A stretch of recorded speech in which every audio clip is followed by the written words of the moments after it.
Yo soy en ti, Neville Goddard. Como Pablo dijo a Timoteo, grande en verdad es el misterio de nuestra religión. 1 Timoteo 3:16. La escritura no es historia secular, sino un misterio que es muy importante que entendamos. Hablando a sus discípulos, Jesús dijo, en aquel día ustedes conocerán que yo soy en mi Padre y ustedes en mí, y yo en ustedes. Juan 14:20. La frase en aquel día es un término escatológico que significa al final del viaje. En otras palabras, cuando esta era de César llegue a su fin, experimentarás la verdad de las Escrituras y comprendiendo tú dirás, yo soy en el Padre, tú eres en mí y yo soy en ti. Es en ti como una persona que la naturaleza de Dios se revela a sí mismo en una serie de experiencias sobrenaturales. Cuando éstas tienen lugar en primera persona, experiencia singular en presente, todos los argumentos, las dudas y cuestionamientos relacionados con tu verdadera identidad se silencian. A partir de ese instante, como Pablo, tú dirás, cuando agradó a Dios revelar a su Hijo en mí, no consulté con carne y sangre, no recibí el Evangelio ni aprendí de ningún hombre. Lo recibí por medio de una revelación de Jesucristo. Gálatas 1:15-16 y 1:11-12. Mientras estaba en Barbados este verano, mi hermana me preguntó si mi Cristo alguna vez fue un hombre. Mi respuesta para ella, sin dudarlo, fue la misma que Pablo dio cuando le hicieron una pregunta similar. Y le dije, ¿fue? Él es el hombre celestial. Después, citando a Pablo, le dije, así como hemos traído la imagen del hombre de polvo, traeremos también la imagen del hombre celestial. 1 Corintios 15:49. No pienses en Cristo como un niño que nació de manera extraña 2000 años atrás. Estamos tratando con un principio cósmico, donde Dios realmente se hizo hombre para que el hombre pueda volverse Dios.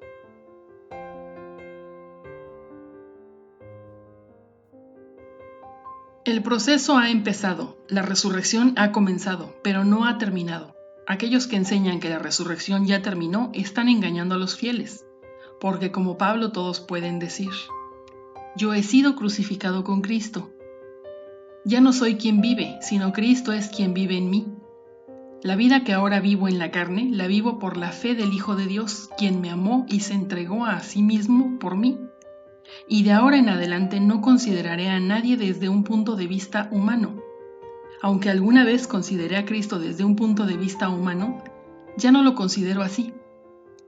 Gálatas 2:19 y 20 y 2 Corintios 5:16. He estado en la presencia del Señor resucitado. He visto el anciano de los días, que está reuniéndonos uno a uno en su cuerpo para hacer un solo cuerpo, un solo espíritu, un solo Señor, un solo Dios y Padre de todos. Tú como persona no serás menos que el Señor resucitado, porque hay solo un espíritu, solo un Señor, y sabrás que eres Él. Nadie estará por encima de ti. Yo soy el mismo cuerpo, el mismo Señor, el mismo Espíritu, el mismo Dios y Padre de todos. Sin pérdida de identidad, todos sabremos que somos esta única unidad del ser. Sabremos por experiencia que yo soy en ti y que tú eres en mí. Cuando terminé de explicarle esto a Daphne, no creo que estuviera más impresionada que la silla que está ahí. Neville señala una silla vacía. Toma tiempo, pero en verdad es importante para ti dejar ir a todos los intermediarios entre tú y Dios. La carta de Pablo a los Gálatas es el primer libro del Nuevo Testamento. En esta carta, Pablo declara su independencia de los hombres y su dependencia a Dios. Repudia toda autoridad, todas las instituciones, todas las costumbres y toda ley que interfiere con el acceso directo del individuo con su Dios. Pablo no tuvo intermediario, nunca conoció a un Cristo humano, solamente al Señor resucitado, quien se le apareció como se me apareció a mí. En mi propio caso fui llevado en espíritu a la presencia del Señor resucitado, y curiosamente cuando me preguntó qué era lo más grande del mundo, respondí con las palabras de Pablo. Ahora les pregunto, ¿quién es Pablo? ¿No es el primero de los elegidos que rompió el sello y descubrió el misterio que le fue mostrado a Abraham? Pablo persiguió a todo aquel que decía ser miembro del camino. Cuando de pronto se le rompió la revelación, haciendo que proclamara la verdad. Fue Pablo quien dijo: si he sido unido a Cristo por una muerte como la suya, ciertamente me uniré a Él en una resurrección como la suya. Romanos 6:5. Pablo no afirmó que la resurrección haya terminado. Él afirma que la crucifixión ha terminado, porque el que es crucificado lleva ropaje de carne. Dios te escogió en Él antes de la fundación del mundo. Seremos unidos a Él en una resurrección como la suya, no por mérito adquirido por nosotros, sino porque eligió unirse a nosotros en una muerte como la suya. Fuiste elegido en Él antes de que iniciara este drama que llamamos mundo, y cualquier sufrimiento por el que puedas pasar aquí no significa nada. Pablo sabía esto y dijo: considero que los sufrimientos de este tiempo presente no son dignos de ser comparados con la gloria que ha de ser revelada en nosotros. Romanos 8:18. Ahora el Nuevo Testamento nos dice: en el principio era la palabra, y la palabra era con Dios, y la palabra era Dios. Juan 1:1. Y la palabra se hizo carne y habita entre nosotros. Juan 1:14.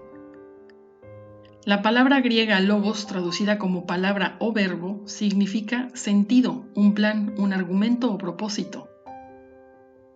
Aquí vemos que Dios tenía un plan, un propósito, que era entregarse Él mismo a ti al 100%. Esto se ha hecho, así que cualquier cosa que Él era antes de convertirse en ti, tú mismo sabrás que lo eres. Es en ti como persona que se revela la naturaleza de Dios. Esto lo sabrás cuando experimentes la historia completa del Señor Jesucristo, en primera persona, en tiempo presente. Y entonces, cuando se lo digas a aquellos que te aman, no te creerán, porque conocen tus debilidades y limitaciones. Sabiendo ellos que no has estudiado teología, no pueden ver la relación entre tú y el que se menciona en el capítulo 7 de Juan. ¿Cómo puede éste saber de letras sin haber estudiado? Juan 7:15. Como el Sanedrín, no entenderán cómo es que un hombre sin conocimiento podía afirmar que el Antiguo Testamento se había cumplido en él.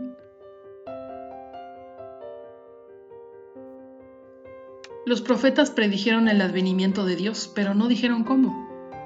Habiendo tomado sobre él mismo la naturaleza humana, Dios despliega su naturaleza en el hombre, y el hombre se convierte en Dios. Si Dios era un padre antes de elegirte y se convierte en ti, ¿no eres un padre? Sí, pero no hay modo de probarlo, a menos que aparezca el Hijo de Dios para identificarte. Hasta que el Hijo de Dios se desarrolle en ti, sabrás que eres Dios. Solo el Cristo resucitado es consciente de su verdadera identidad.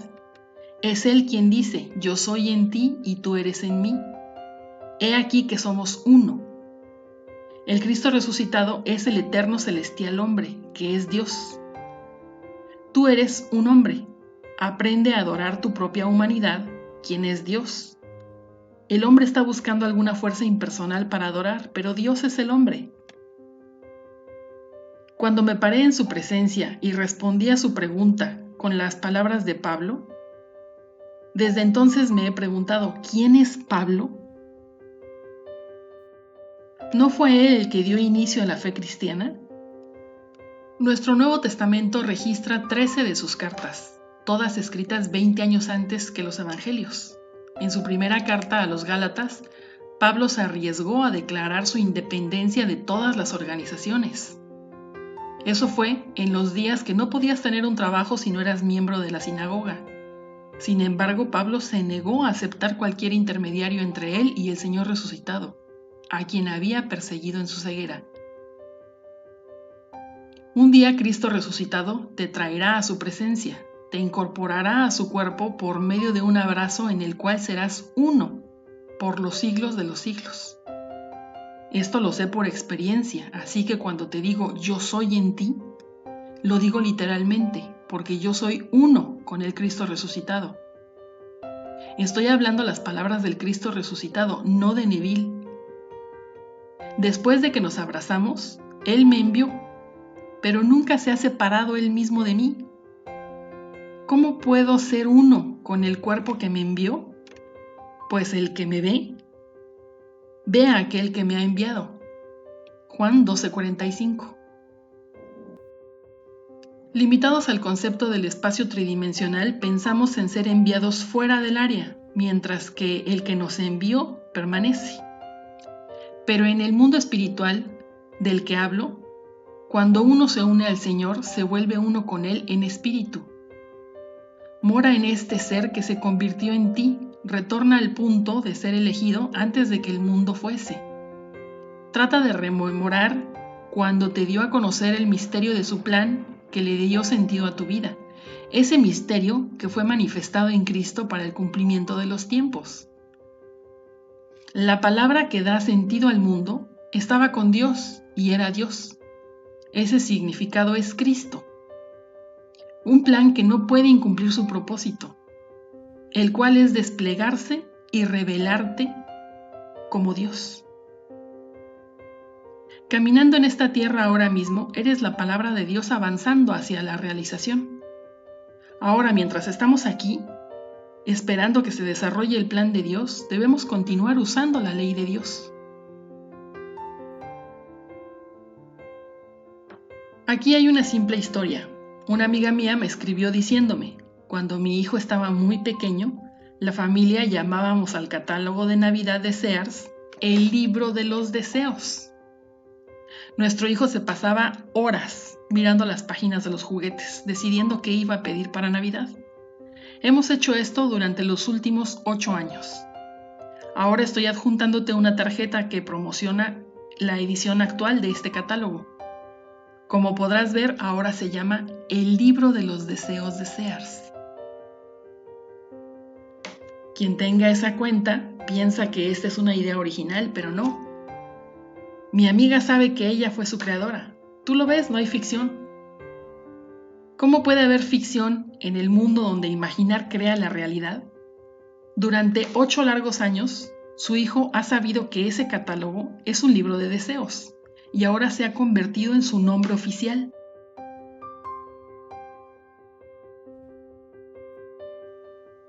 Si algo que has imaginado se ha tardado en realizarse para ti, guarda esta historia en tu mente.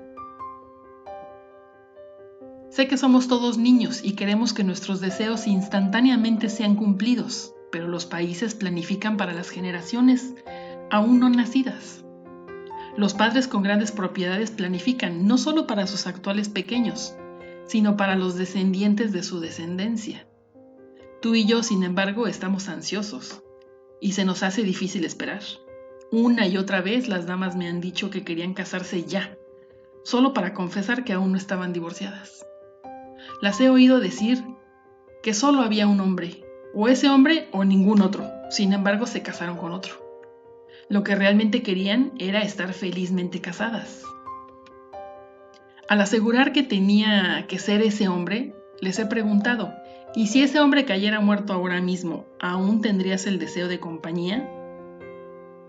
Si lo desearas, entonces él no es el único hombre.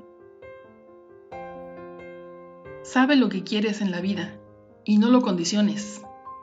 Si tu deseo es estar felizmente casado, asegura que lo estás. Si quieres cierta casa, asegura, proclama que ya la tienes. No pienses que no puedes permitírtelo, simplemente juega el juego de los deseos. Encuentra tu deseo en el libro de los deseos de Dios. Hablando contigo mediante el deseo, haz que tu deseo sea realizado sintiendo su verdad. Mira el mundo desde su cumplimiento. Piérdete en la sensación de posesión y dale todos los atributos de la realidad. Cumple todo deseo mientras caminas hacia el cumplimiento de tu verdadero propósito en la vida, que es despertar a Dios en ti. No te vas a convertir en un pequeño Dios para andar con otros pequeños dioses, porque solo hay un Dios. No olvides la gran Shema. Escucha, oh Israel. El Señor nuestro Dios es un solo Señor. Deuteronomio 6:4. Estás destinado a despertar como ese único Dios y Padre de todos. Cuando desperté en esta simple y pequeña cosa llamada hombre, me pregunté cómo este ser mortal podría asumir semejante responsabilidad.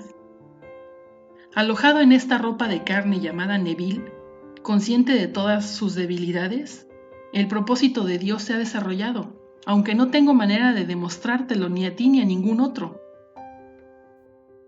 No puedo convencerte, solamente que tengas fe. He compartido mis experiencias por escrito, dando pasajes de las Escrituras para sustentarlos. Llegando al final del viaje, ahora sé por experiencia que entramos en la historia de la humanidad para cumplir las Escrituras. Te digo, la historia de Cristo es una parábola actuada, una historia contada como si fuera verdad, dejando que quien lo escuche o lo lea descubra los personajes ficticios y comprenda el verdadero significado. En la parábola, el actor toma a un niño en brazos y le dice: «Este es el reino de los cielos. A menos que aceptes el reino como un niño pequeño, no podrás entrar en él». Un día tú serás ese actor, y el niño en tus brazos simbolizará tu entrada al cielo.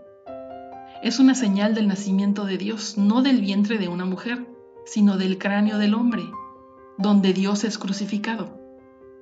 Su nombre es Yo Soy, y cuando despiertes dirás: yo estoy despierto.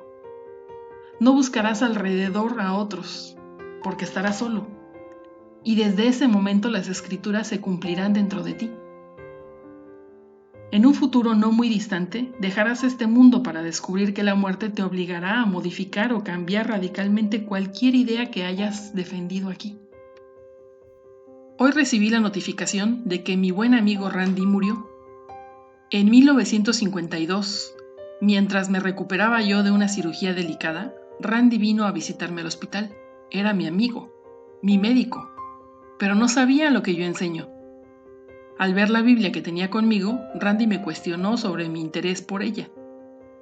Tomé la historia de Esaú y Jacob y le conté cómo Esaú representaba mi mundo exterior, que podía cerrar mis ojos a ese mundo y vestir a Jacob, que simboliza lo que yo quería vestir en la realidad exterior, con las pieles de Esaú. Al creer en la realidad de lo que estoy haciendo, me engaño a mí mismo al hacerme creer que mi estado subjetivo es ahora una realidad objetiva. Bueno, para Randy eso no era religión. Para él religión significaba ir a la iglesia todos los domingos por la mañana y pasarse una hora ahí. Era algo que podía hacer, como caminar con un bastón porque tienes uno y te sientes desnudo sin él. Su semana estaba incompleta si no asistía a la iglesia los domingos. Randy se ha ido hace unas semanas e indudablemente ahora está modificando sus creencias, pero le llevará tiempo. No despiertas allá como una persona sabia. No, si eres tonto aquí, eres tonto allá. Si eres ladrón aquí, eres ladrón allá. Si un hombre no es ladrón, no importa lo que le pongas frente a él, no lo tomará, por lo tanto no hay tentación, no hay deseo de cambiar. Pon todo el licor del mundo ante una persona que no bebe y no será tentado. Todo el tabaco del mundo no le importará al que no fuma, por lo tanto no hay tentación. Cuando un hombre es regenerado, no está más en el mundo de la generación. Todo el mundo podría desvestirse ante él y no sería tentado, porque sus energías han sido convertidas en regeneración.